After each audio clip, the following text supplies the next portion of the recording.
behalf of Cowboy Alley, I would like to introduce a true Australian legend. Meet Mr. Troy Dunn, the only Australian ever to win a World Bull Riding Championship. Thanks, Kelly. Good to be with you. Good to have you. Troy, to be a bull rider, do you have to grow up in the country riding horses? No, I don't believe so. Bobby Del Vecchio was one of the greatest bull riders of all time. He's from the Bronx in New York. So, I think if you got that want, and you really want to do something, it doesn't matter where you're from. So, could surfies and skaters be bull riders? Absolutely. The skaters and the surfies are probably going to be, well cut out for it because, they've got plenty of balance and athleticism, and that's right. That's going to happen. What other attributes would they need to make a bull rider? Three things, that I always tell the young fellas is, the first and foremost thing is they've got to have plenty of ticker. They've got to be tough. If they haven't got that, they're probably not going to get off first base.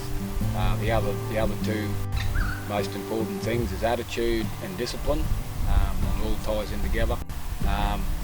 And then to go on to be great, you're going to need that discipline, with your training and all the things that come with winning. So, toughness, attitude and discipline.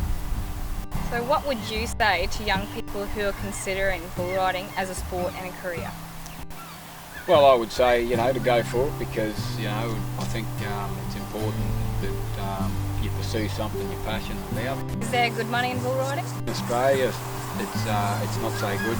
Most of the guys who are pro bull riders, in Australia have to have, a day job, so, the money's not really here. But, in the US and Brazil, there's quite good money in it. Does it cost much to get into bull riding, Troy?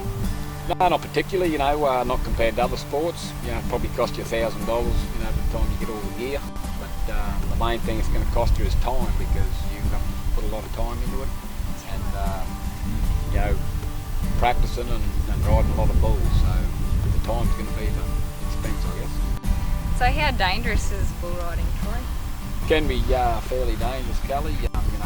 You're dealing with an animal that can weigh up to a ton, and when you're getting on him, you're surrounded by steel. But it's become a lot safer nowadays with protective vests and helmets and mouth guards, and it's all got to do with the people that are teaching you and where you're going to ride, that they're putting you on the right animals to your level, and that's what we try and do at home, and it's been fairly successful so far.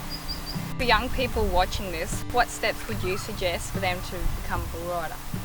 Yeah, well, I think, the first thing, would be to go and find somewhere where they can practice riding bulls. You can practice on a drum, but you need to get the right information to begin with. Cowboy Alley and myself are working on a series of instructional videos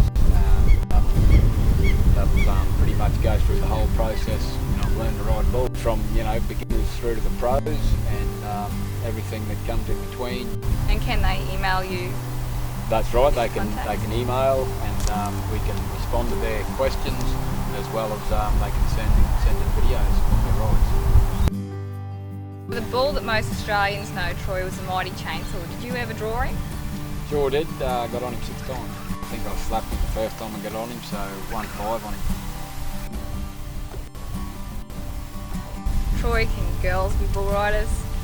Yeah, well, girls can do whatever they want. So they can ride bulls if they want to, but how far they're going to go is will depend on the individual. There is bull riding for women in the US, and it's pretty good watching. I bet it is.